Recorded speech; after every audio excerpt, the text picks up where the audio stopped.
بسم اللہ الرحمن الرحیم. میں امیر افضل گلزار اور آپ دیکھ رہے ہیں ڈی ایم ایم نیوز. اس وقت میں موجود ہوں مانسرہ کا نوائی علاقہ ہے ترنگڑی کے مقام پر، اور آج میرے ساتھ مہمان شخصیت ہیں، کسی تعارف کے محتاج نہیں ہیں. سابق کے پی کے اسمبلی کے صوبائی ممبر بھی رہے ہیں اور جے یو آئی کے ضلعی امیر بھی رہے ہیں اور بہت سارے عہدوں پر فائز رہے ہیں اور بڑی نامور شخصیتیں. میری مراد ہے حضرت مولانا اور مفتی کفایت اللہ صاحب، جنہوں نے بڑے عرصے بعد اور بڑی خواہش پر مجھے آج وقت کیا. بہت شکریہ حضرت، آپ نے اپنا قیمتی وقت ڈسٹرکٹ میڈیا مانسرہ نیوز کو دیا. جزاک اللہ خیر. آپ کا بھی شکریہ کہ آپ تشریف لائے.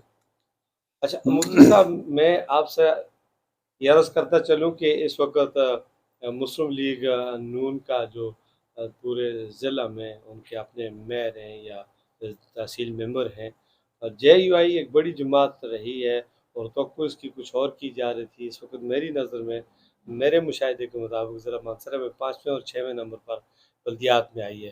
تو اس کے اثرات آئندہ جنرل الیکشن پر پڑیں گے، یہ اس کو آپ کس طرح دیکھتے ہیں یا کیوں اس کا گراف گرا؟ بسم اللہ الرحمن الرحیم. میں اس سے اتفاق کرتا ہوں کہ بلدیات میں ہماری کارگزاری مثالی نہیں تھی، لیکن میں یہ سمجھتا ہوں کہ اس میں عوام کا کوئی قصور نہیں. ٹکٹ کے فیصلے ٹھیک نہیں ہوئے. اگر ٹکٹ تقسیم کرنے کے فیصلے ٹھیک ہوتے تو یہ پوزیشن تبدیل ہوتی. آپ نے کہا 5واں نمبر ہے، 5واں تو نہیں ہے، لیکن بہرحال یہاں نون بلدیات میں پہلے نمبر پر ہے، دوسرے number per P T I ہے، تو تیسرا نمبر تو ہمارا آ جاتا ہے. لیکن اس سے اتفاق ہے کہ یہ مثالی نتیجہ نہیں ہے. ہم کر سکتے تھے کہ اچھا نتیجہ حاصل کر دیں، لیکن میں سمجھتا ہوں کہ ہمارے ساتھیوں نے جو ٹکٹوں کی تقسیم کی ہے اس میں غلطیاں ہوئیں جس سے یہ نتیجہ سامنے آیا. اچھا، اس میں غلطیاں ہوئی. آئندہ جنرل الیکشن میں آپ کیا سمجھتے ہیں؟ پی ڈی ایم کا اتحاد اگر رہا تو، اگر نہ رہا تو آپ کیا صوبائی قومی دونوں نشستوں پر الیکشن لڑیں گے؟ اب پی ڈی ایم کا اتحاد تو ایک ضروری تھا پی ٹی آئی چیئرمین کے خلاف، تو پی ٹی آئی چیئرمین ہی نہیں رہا تو اب اس اتحاد کا کیا مزید، اس کو کس طرح کھینچیں گے؟ پی ٹی آئی چیئرمین کو مولانا فضل الرحمان صاحب نے اتارا ہے جمہوری پروسیس سے، حکومت سے، اور 9 مئی کو انہوں نے ایسی غلطی کی کہ وہ سیاست سے ناک آؤٹ ہو گئے. تو اب جب آپ کا مخالف نہیں رہتا تو پھر آپ کا اتحاد بنانے کے مقاصد پورے ہو جاتے ہیں، تو اس کو مزید کھینچنے کی ضرورت نہیں ہوگی. البتہ اب یہ جماعتیں ایک دوسرے کے خلاف الیکشن لڑیں، اس لیے کہ میدان میں تو کوئی نہیں ہے. اب نون اور پیپلز پارٹی اور جے یو آئی کا مقابلہ. مانسرے کی صورتحال تو تھوڑی سی الگ ہے.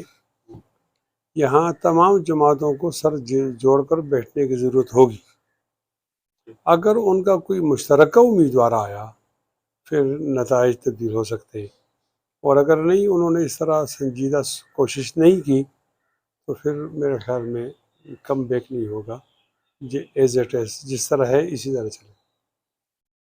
اور آپ آزاد الیکشن لڑیں گے، پارٹی آپ کو ٹکٹ دے گی یا کیا اس پہ؟ خیر ہر ایک آدمی خوش فہمی میں بھی ہوتا ہے، مجھے خوش فہمی بھی نہیں، غلط فہمی بھی نہیں ہے. اتنی باتیں کہ اللہ کا بہت بڑا فضل ہے کہ عوام کی بہت زیادہ محبت ہے. میں اللہ تعالیٰ کا شکر گزار ہوں جنہوں نے عوام کے دل میں محبت ڈالی ہے. تو ظاہر ہے اس پوزیشن سے میں بھی فائدہ اٹھاؤں گا، میری پارٹی بھی فائدہ اٹھائے گی. تو انشاءاللہ ایسا تو نہیں کہہ سکتا کہ صوبائی بھی ہو کوئی بھی، میری اپنی ترجیح ہوگی کہ میں صوبائی پہ آ جاؤں، اس لیے کہ میرا جو سٹائل ہے سیاست کا وہ غربت والا ہے. تو وہ قومی میں ایسے علاقے پہاڑی آ جاتا ہیں، تورغر کا ضلع ہے، تناول کا ایریا ہے، تو وہ بڑی بڑی گاڑیوں کے بغیر اس کو سر نہیں کیا جا سکتا، تو میں اس کی طاقت تو نہیں رکھتا. تو میں چاہوں گا اس طرح کہ میں صوبے کا الیکشن لڑوں. البتہ پارٹی کے لوگوں نے جس سے فیصلہ کیا پارٹی نے تو اس کو تو ماننا پڑے گا. مجھے امید ہے کہ انشاءاللہ آنے والے الیکشن میں جے یو آئی اچھے فارم میں ہو. ہزارے میں آپ کا شمار ٹاپ 10 شخصیات میں ہوتا ہے، چاہے آپ متوسط طبقے سے ہوں، غربت سے ہوں. آپ کا کردار ہی آپ کی شناخت ہے، اور اگر آپ کو کسی پارٹی کے ساتھ الگ کرنا پڑا تو آپ